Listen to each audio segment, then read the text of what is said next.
I'm Becky Shock from 93.5 WRQN, here again today with Dave Phillips from Generators Plus. We're learning a lot about generators year-round. Anytime is a good time of year to be prepared for storms and flooding and tornadoes and ice storms, because we're in Ohio and Michigan, and you never know what might crop up, right, Dave? Well, that's true. That's very true.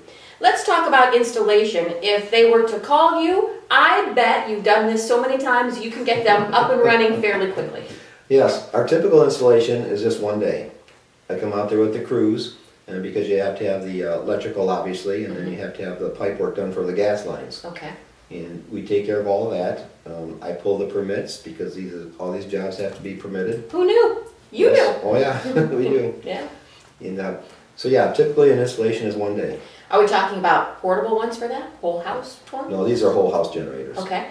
And you've explained to me earlier about it depends what your setup is in your house, where your meters are, because you have to take all of that into account too. That's correct. We get into every situation is different, every install. Because some homes, when your meters are together, when you have your electrical meter and your gas meter on the same side of the house, within say 10 feet of each other, that's one type of installation, which is obviously goes a little quicker. Okay. However, if you have a gas meter at one end of the house and an electrical meter at the other end of the house, then we have to find out which way we run the wires. Do we run the conduit across the house for the electrical, or do we run the gas line across the house for the gas line?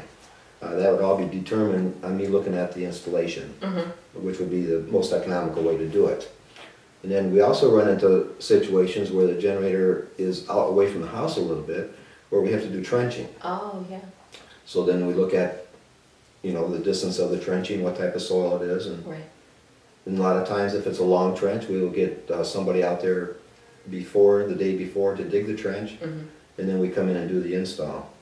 And so you would have them up and running for the next storm, for the next wave of ice. They would be all set and have that peace of mind that their Generators Plus generator was out there and ready to roll. That's correct. All right. Let's talk about people who say, it can't be that complicated to do a portable generator, Dave. I'll just do it myself. Maybe not the best idea. No, maybe not. I have a lot of people, I think they're under the assumption that you just buy this generator, you get a big cord and you plug it in and Yes, that's it. that's what I would think.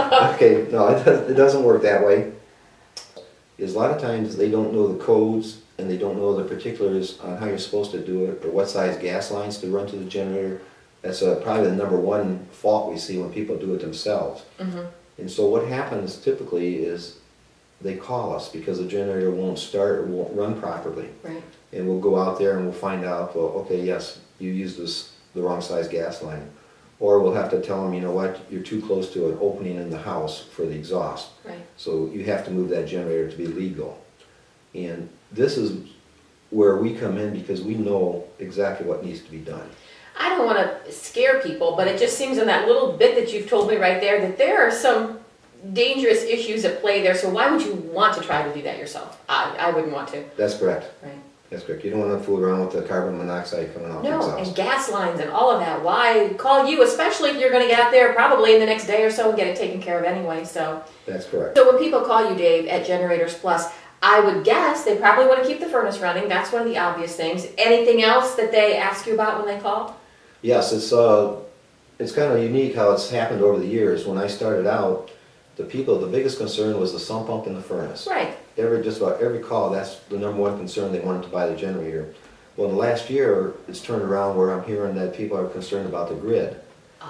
They don't feel the grid's reliable, and they see that there's no new construction on the grid taking place. And when the grid does go down, the utility companies are scrambling, and they Band-Aid it together, and then you go to the next storm. It takes one bad story in the news for them to call you about, Detroit's without power for a week or some other city, and they know there's nothing you can do about that. You're just at the mercy of the power company. That's correct. Right. Yep. Okay. And people want the security knowing that they have their power. Yeah, I would too. All right, so how do they find you now if they have questions about how to be all set no matter what time of year it is? How do they get Generators Okay, Plus? well, they can call us at 1-888-916-9191, or they can go to our website, generatorsplus.com. Thanks, Dave. You're welcome.